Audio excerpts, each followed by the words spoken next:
Welcome back to another episode of Uniquely Tay. In today's video, I'll be showing you how to make a DIY Easter gift basket using affordable products. I have one of these $5 bunnies from Dollar Tree.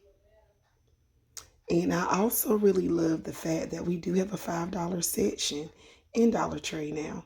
I also have this cute Encanto activity set. And I'm going to add this wand from my local Dollar Tree. And I'm going to fill these eggs with some Dollar Tree candy and some cute little Dollar Tree um, items, little small toys, little cute gifts that kids would like, rings, balloons, and etc. You can really find some really nice high-end items at your local Dollar Tree for a short amount. Make sure you like, comment, share, and subscribe.